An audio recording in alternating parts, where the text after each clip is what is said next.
Sunday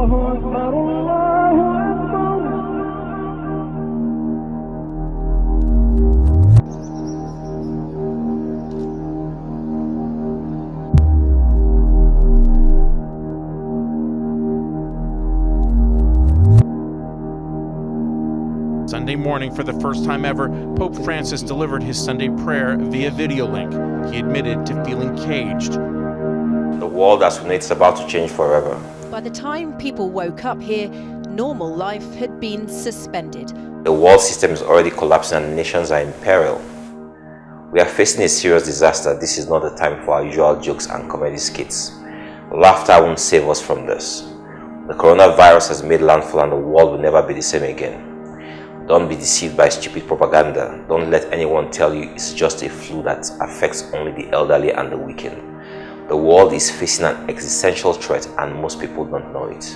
After nearly 6,000 cases of COVID-19 and more than 300 deaths, in the early hours the Italian Prime Minister announced drastic limits on people's lives. There's a pattern to the plagues that the world has experienced and the pattern still holds true.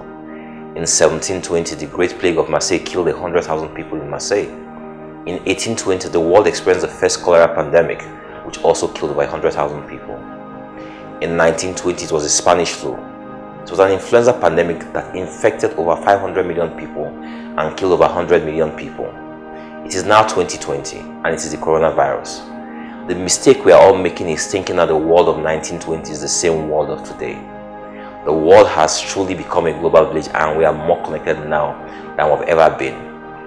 It's a historic day for markets.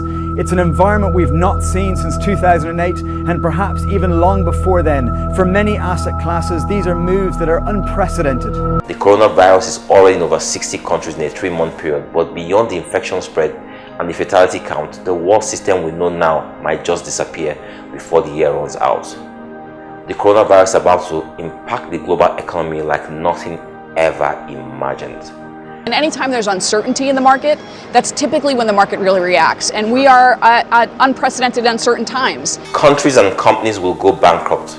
Manufacturing lines will shut down. Supply lines will disappear. And long queues for essential commodities will appear everywhere. Nigeria is already affected. Ships laden Nigerian oil are stranded with no buyers in sight. And it will get worse. The Senate just approved a nonsensical loan package that doesn't address our current realities in any way.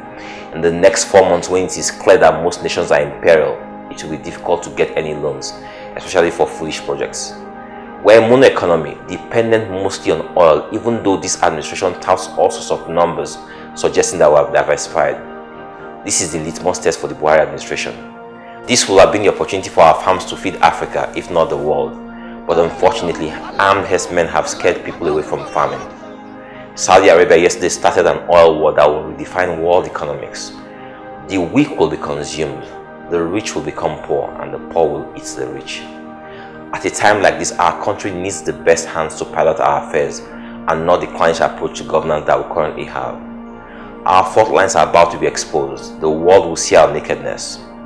A new world order beckons to the called, faithful and brave.